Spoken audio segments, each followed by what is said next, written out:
Entonces, por ejemplo, si yo quiero inventar mi propia base, exactamente, ¿cuál es el primer paso? O sea, ¿qué es lo que yo, o sea, qué pregunta tengo que hacerme para saber si necesito una nueva base o no?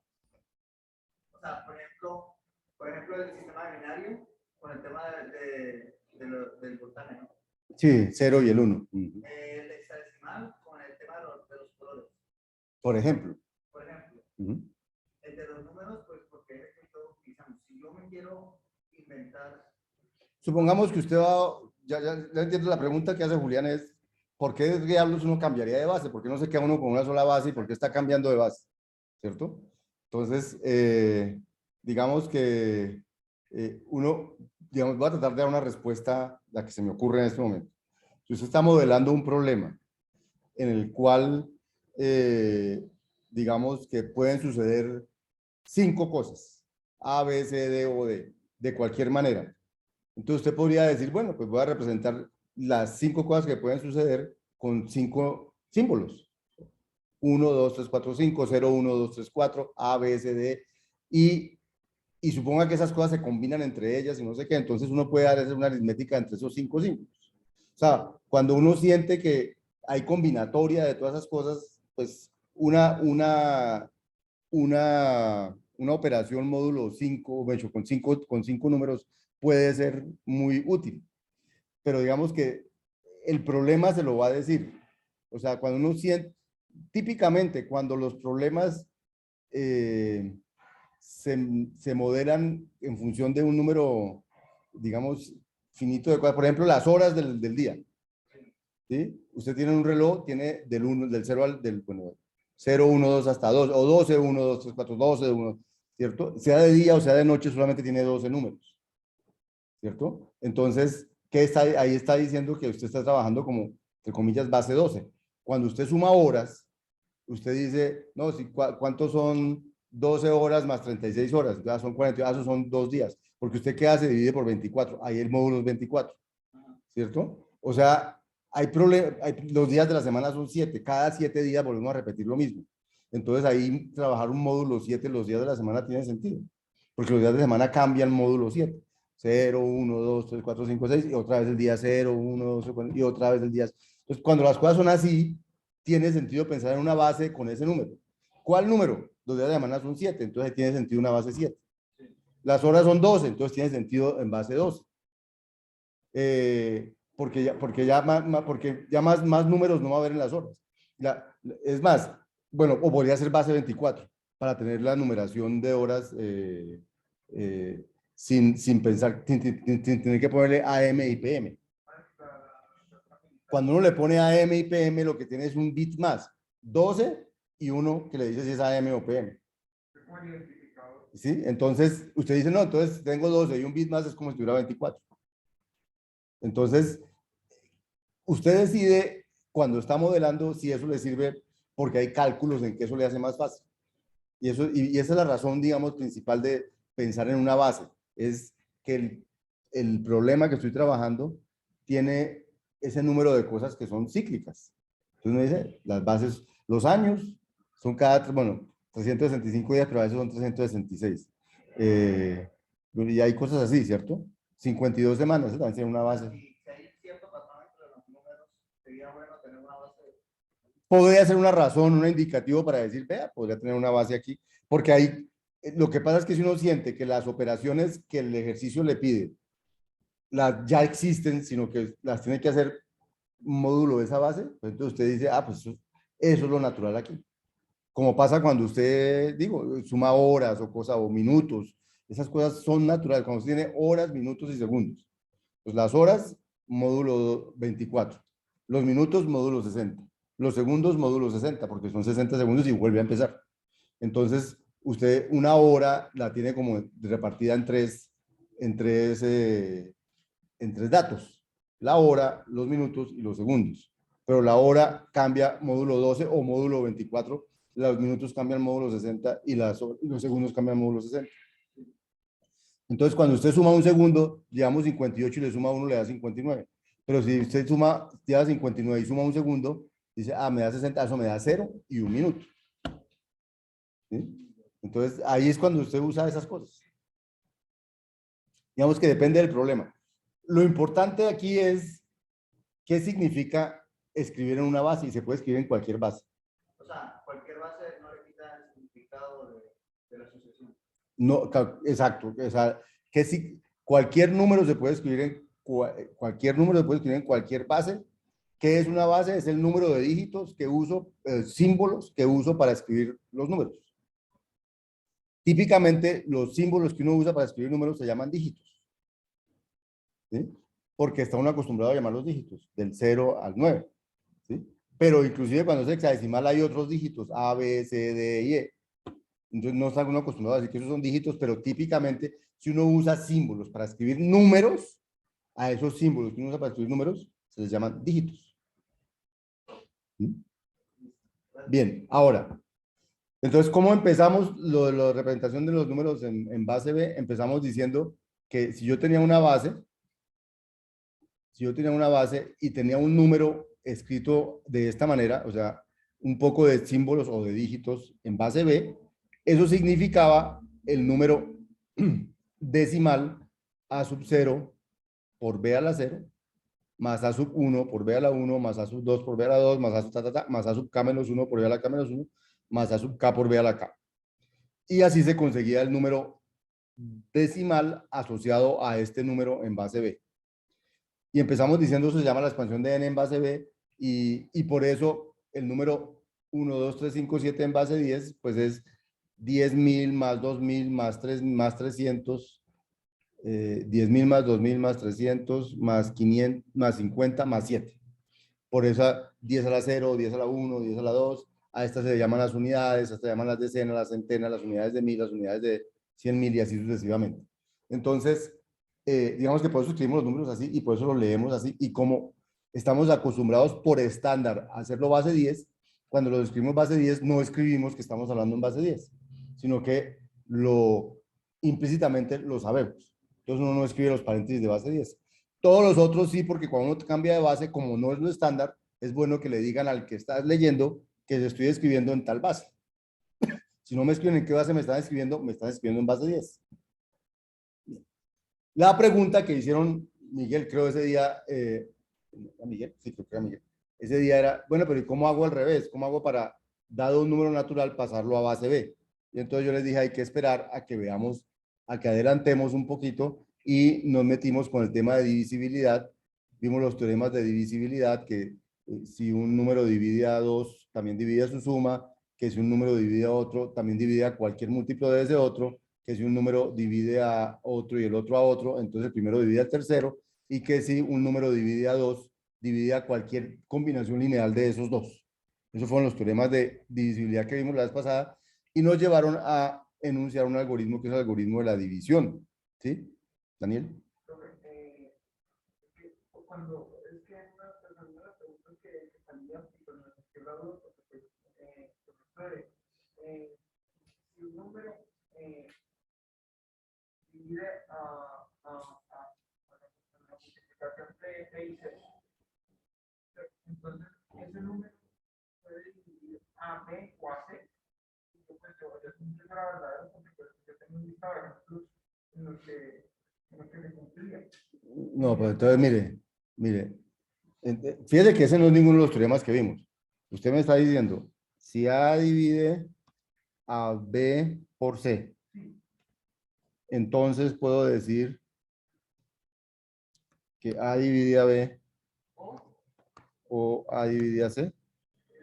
Entonces, respuesta, no necesariamente. O sea, puede que haya ejemplos que sí. Por ejemplo, entonces, pues uno puede empezar con ejemplos, ¿no? El 6, por ejemplo, divide al 72, ¿cierto? Pero 72 es igual a que es igual a 12, o a 12 por, a 72 igual a 6 por 12, por ejemplo, 6 por 12. Y obviamente entonces 6 divide a uno de los dos. Sí, entonces ejemplo usted ya se funciona. Pero por ejemplo, no sé, 6 divide. No, pues el número de 72 que se cumple, o sea, que 72 no es correcto. Ah, por ejemplo. 6 divide a 72 y 72 es igual también a 8 por 9. Exacto.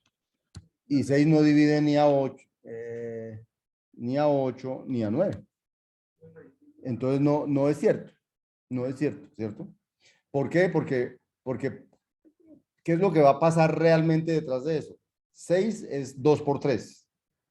Y entonces el 2 divide al 8 y el 3 divide al 9. Entonces, al multiplicarlos, quedó multiplicado el 2 por 3 y apareció el 6. Y por eso el 6 divide a la multiplicación. Pero el 6 no dividía ni al uno ni al otro, porque, ¿por qué no? ¿Listo? Entonces esas cosas no, pero es muy bueno que se pregunten esas cosas. Y si esas cosas salen en los quizzes es porque, para saber si entendieron todo este tipo de cosas. ¿Listo? Bueno, entonces vimos los teoremas de divisibilidad y pasamos al algoritmo de la división que dice es que cualquier número, cualquier número natural se puede escribir, dado un número natural y un divisor positivo, cualquier número natural tiene un solo cociente y un solo residuo para este divisor. Pero un solo cociente y un solo residuo si los residuos son es un número entre 0 y d menos 1 o menor que d. O sea, cuando el residuo es un número entre 0 y d, no hay otra manera de escribir esto sino de una única manera, y ese q y ese d, ese q y ese r son únicos. Y a ese q se le llama el cociente y al otro se le llama el residuo de dividir n entre d. Q es el cociente de dividir n entre d, r el residuo de dividir n entre d. Y es la única manera que tenemos, o sea, es cierto que n es cociente por d más residuo, siempre. Y ese Q y ese D son únicos. Y entonces, con ese teorema, que es el algoritmo de la división, nos pusimos a mirar cómo se aplicaría, por ejemplo, con 35 y 11, con menos 11 y 4, y encontramos como una especie de algoritmo para hallar el cociente y el residuo, que es si el número es positivo, entonces empiezo a multiplicar el divisor por 0, por 1, por 2, hasta que el residuo quede metido entre estos dos. ¿Cierto? Y si el número es negativo, entonces empiezo por 0, por menos 1, por menos 2, por menos 3, hasta que el residuo quede metido entre estos dos. El residuo siempre es un número positivo o 0 y es menor que el divisor, siempre. ¿Sí? Y el divisor siempre es positivo. Lo que puede ser negativo es el número que estamos expresando como Q, que estamos sacando el cociente y el residuo. Entonces vimos que ese era único y entonces dijimos, bueno, entonces ya estamos en capacidad de ver cómo un número natural se puede expresar en base B, porque ya sabíamos cómo en base B lo volvíamos un número decimal. Ahora quiero un número en notación decimal, ¿cómo lo vuelvo base B? Entonces, aquí lo hicimos muy rápido al final, entonces los voy a recontar y luego hacemos ejercicios con eso. Entonces, dijimos, como todo número, se puede escribir, como todo número natural, se puede escribir como un cociente y un residuo al dividir por b, entonces cojamos b, que b sea la base en la que quiero escribir mi número. Si b es la base en la que quiero escribir mi número, entonces mis dígitos son 0, 1 hasta b menos 1. Son mis dígitos. Bien. Entonces, si hago la división entre n y b, me da un cociente y un residuo. ¿Qué propiedad tiene el residuo? Que está entre 0 y es menor, que es mayor o igual que 0 y es menor que b. Bien. Ahora voy a coger el segundo. Entonces ya hice esa tarea. Ahora voy a coger el residuo aquí, el cociente, Q sub 0, y le aplico, lo divido por B también. Me da Q sub 1 por B más A1 con A1 entre 0 y B. Algo que no hice la semana pasada, que lo voy a hacer ahora, es, miren lo siguiente. Miren lo siguiente. N, arriba dice, era igual a Q0 por B más AC. Ahora, en el de abajo, Q0 quedó igual a Q1 por B más A1, ¿cierto? Ese era Q0. Ese estaba multiplicado por B. Y le sumábamos A0. O sea, A0. O sea, este N es igual a Q0 por B más A0, pero como Q0 es igual a esto, entonces lo reemplazo y me queda esto. Y entonces lo desarrollo y ¿qué me queda? Lo desarrollo y me queda que esto es igual a Q1 por B es Q1 por B al cuadrado. Luego aparece A1 por B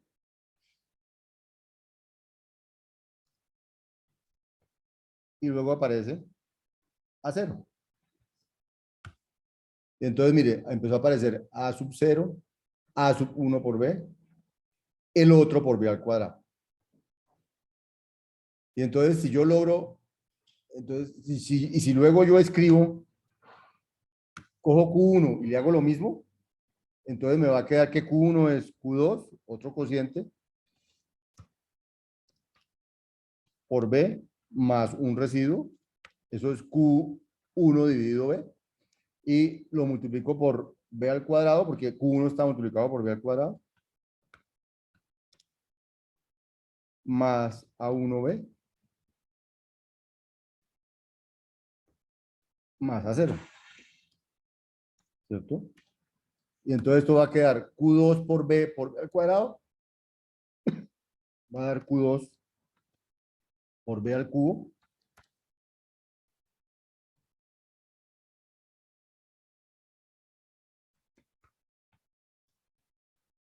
A2 por B al cuadrado,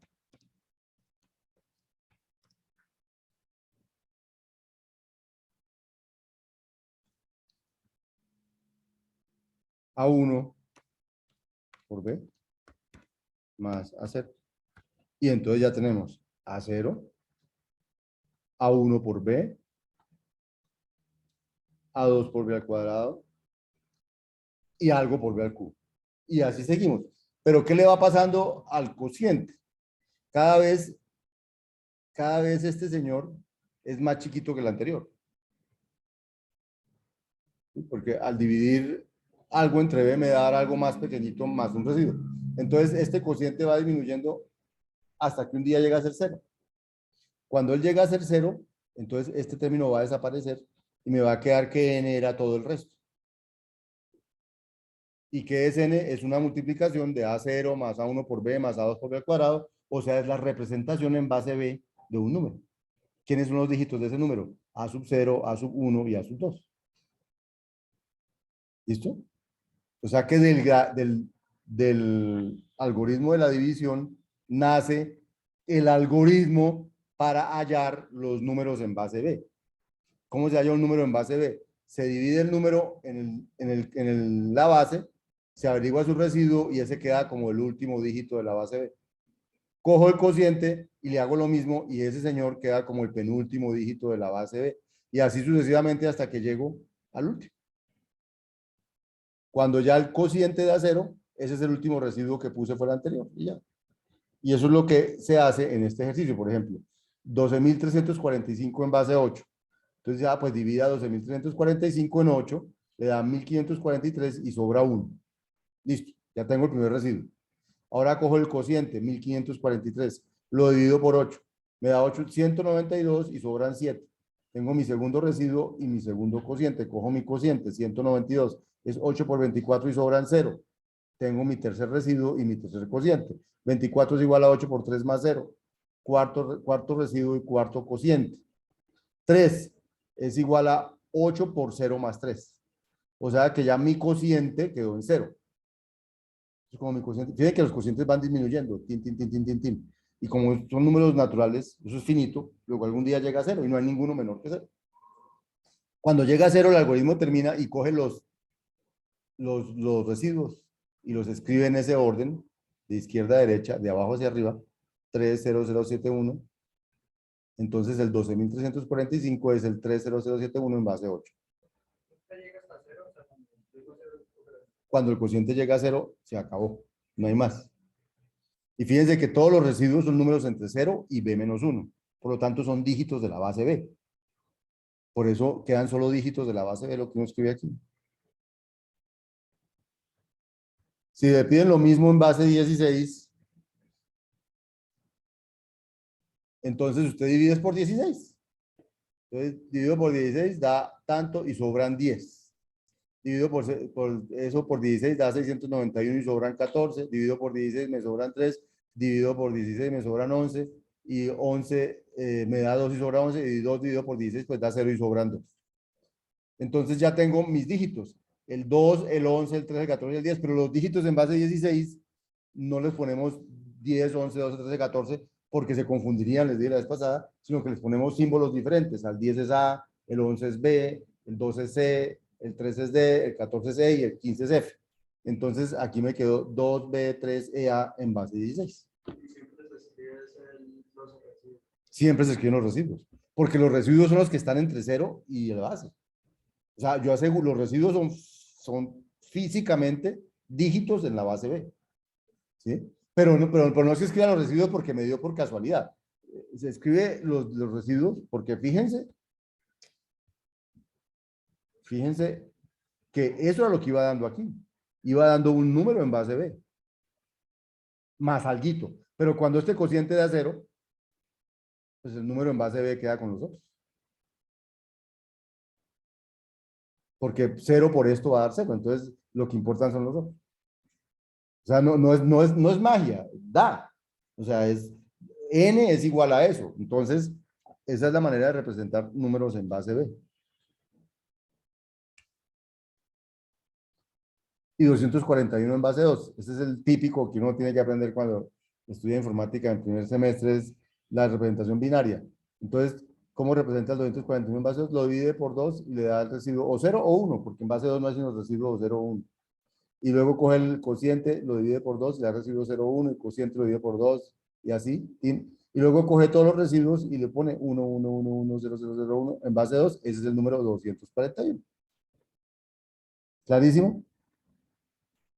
Así se pasa de una base de decimal a base B y ya sabíamos cómo pasar de base B a base decimal.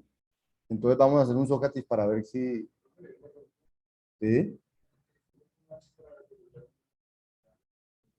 ¿Reales? No, no, entonces los reales no son finitos, no estamos en los naturales y enteros. Los reales no son enumerables mucho. Hay una naturaleza muy diferente entre los naturales y los reales, porque los reales son números, a ver, los reales, después de los naturales siguen los enteros, que es un menos con los mismos naturales. Luego siguen los racionales, que es un número entero dividido en un número entero. Todo racional es de la forma entero sobre entero. Entonces, a uno le preguntaban, bueno, ¿y será que hay números que no son racionales? Y entonces les aparece, por ejemplo, raíz de 2. Raíz de 2 no es un número racional. Raíz de 2 es el número que le va al cuadrado, debería dar 2, pero no sale de ningún número racional. Entonces, esos números los llamaron irracionales. Esos números, entonces, los racionales más los irracionales los unieron en un conjunto, lo llamaron los reales. ¿Cierto? Y resulta que los reales, entonces, son muchísimos más que los naturales o que los enteros. Entonces, no hay manera exacta de representar los reales en un computador. O sea, los racionales. A los racionales sí, con parejitas de naturales. Los reales no se pueden representar de manera exacta en un computador. No existen. Con decimales fallan las cosas. ¿Pero por qué? Porque realmente en los computadores solo hay combinaciones de números enteros de cualquier manera. Entonces se inventaron una cosa que se llaman los números flotantes. Entonces dijeron, no, un número real lo vamos a representar como dos números, lo que llaman la mantisa y la parte decimal. O sea, la parte entera y la parte decimal. Entonces el número 10.87 dice, tiene 10 como parte entera y 87 por 10 a la menos 2 como parte decimal. Entonces, por 10 a la menos 2. Entonces tienen otro número para saber cuántos decimales hay ahí. Y entonces dividen el número flotante como así. Y entonces lo llaman flotantes, pero ¿por qué lo llaman flotantes? Porque realmente son números reales, pero con esa manera de representar no puedo representar todos los números reales. Puedo representar un número finito de números reales. Porque si yo digo que mi mantisa tiene 16 bits, entonces el número más grande que puedo representar ahí es 2 a la 16. Y si mis decimales tienen 16, el número más chiquito que puedo representar ahí es 2 a la 16 por 10 a la menos 16, una cosa así, mejor dicho. Pero no puedo representar sino un número finito de números. Y los reales son, además de que son infinitos, son infinitamente infinitos, más que los naturales. Porque los naturales por lo menos son enumerables, los llama uno, los reales no. Entonces, un computador se ve a gatas, no puede. Entonces, ¿qué se inventó el hombre? Se inventó una manera de representarlo, se llaman números flotantes, de manera que pareciera haber, hay muchos números, hay como infinito, hay como muchos números reales en el computador, pero son un número finito. O sea que yo no puedo representar en un computador números, todos los números reales. Entonces, cuando hago cálculos, se producen errores. Hay un programa que es como sencillito y uno se da cuenta fácil de escoger e ir sumando 1/100. Hacerlo varias veces y uno ve que le termina dando como. No, yo diría, eso me seguir dando como 0.1. Sí, y seguro le va dando hasta que el computador puede. Pero cuando aparece un número que ya el computador no tiene, porque los números, a ver, los números, entonces, bueno, el número de números que puedo representar en un computador es finito. Sean naturales, sean enteros, sean lo que sea, es finito. Es finito porque el número de bytes es finito, representándolo con bytes, con bits, pues. Entonces, es finito. Cuando se acaban esos números, el siguiente, pues no lo puedo representar ahí. Entonces, cuando le digo, calcúleme el siguiente, él me va a dar una cosa que no necesariamente el siguiente, porque ya no lo puedo representar ahí. Eso pasa con los reales, pasa con todos. Entonces aparece lo que llama el error en los cálculos. Los computadores están llenos de error. Pero entonces lo que han hecho en el mundo es cómo manejar el error para que el error se mantenga acotado. ¿Sí? Y también aparecen representaciones finitas de números diferentes. Entonces, por ejemplo, cuando usted les dice, no, que la serie, ¿usted ha visto series en cálculo? Entonces, que la serie de tal cosa da pi o da e a la no sé qué. ¿Y esa vaina para qué sirve? Pues porque con esos numeritos y esa suma, usted calcula el número más cercano a ese e. Entonces, usted la serie la expande hasta 10, tiene un valor de e. Pero si la expande hasta 15, tiene un valor de e más cercano a lo que es e de verdad. Si la expande hasta 20, tendrá un valor más cercanito y así. Por eso los matemáticos estudian las series y todas las cosas, porque todas esas maneras son maneras de discretizar el cálculo de algo continuo. Así funciona esto. Pero es muy bueno ser consciente de eso. Porque cuando uno es consciente de eso, sabe que cuando usted dice, sea este número real, eso realmente de real no tiene nada. Son dos números enteros que representan un número real, pero no, mejor dicho, pasan cosas como esta. Entre dos números reales siempre hay otro número real, ¿cierto? A y B, usted dice A más B sobre 2, da en la mitad. Usted puede tener A como un número flotante, B como otro número flotante, y hace A más B sobre 2, y ese número no existe en el computador. Y entonces le va a dar un flotante muy cercano a ese, pero no necesariamente el que es. Y ahí empieza a haber errores. Y si usted con eso calcula y eleva al cuadrado y no sé qué, entonces los errores se multiplican. Entonces usted tiene que saber cómo moderar los errores. Para eso todo lo van a ver cuando vean computación numérica o una cosa así. Ahí van a ver un poco el cálculo del error, cómo se mantiene acotado el error y todas esas cosas. Pero el error nace de que estoy modelando un mundo infinitamente no enumerable con un computador que lo máximo que puede modelar son un número finito de números naturales. Entonces, antes el hombre ha hecho muchas cosas con eso. Y entonces, por eso hay matemáticas, porque las matemáticas nos permiten encauzar esas cosas, mantener el error acotado y todas esas cosas. Por eso es bueno los cálculos. O sea, el estudio de lo continuo, que es lo que hacen ustedes en los cálculos, es importante para saber que lo discreto funciona, o para hacer que lo discreto funcione, para saber qué tan alejado estoy en lo discreto del resultado que me están pidiendo allá y mantenerme cerquita, cosas de ese estilo. Por eso el cálculo no, por eso uno diría, pero ¿por qué estudiamos los informáticos matemáticas continuas y el computador es discreto? ¿Sí? Pues porque estamos modelando un mundo de lo continuo. Entonces necesitamos tener matemáticas discretas porque con esas estamos modelando y matemáticas continuas porque el mundo que estamos modelando tiene continuidad. Entonces necesitamos las dos cosas. ¿Sí? Y los ingenieros, no sé, los ingenieros civiles no ven sino matemáticas continuas. Los ingenieros químicos no ven sino matemáticas continuas. Los únicos que ven matemáticas discretas son ustedes. ¿Sí? ¿Pero por qué? Porque el aparato con el que ustedes trabajan es discreto. Y ustedes tienen que modelar el mundo continuo. No hay manera de hacerlo bien si uno no es consciente de cómo se hace. Ahora, como llevamos tantos años haciendo esto, hay miles de librerías para esconder todas esas cosas y que uno pueda trabajar con una librería de números reales y uno sintiera que tiene los números reales y eso no se equivoca. Pero detrás de eso hay matemática. Y el día que usted necesita el detalle del asunto, o lo entiende o no puede trabajar con eso. Y solo puede trabajar con la librería de alto nivel que le dice cositas, pero el día que usted necesita el detalle no puede trabajar con eso, si no lo conoce. ¿Listo? ¿En qué estábamos? ¿Estoy grabando o no estoy grabando? Sí. Bien, entonces vamos a hacer un Sócrates, les pido el favor, voy a dejar de grabar ahí. Muy buena la pregunta, muchas gracias por las inquietudes.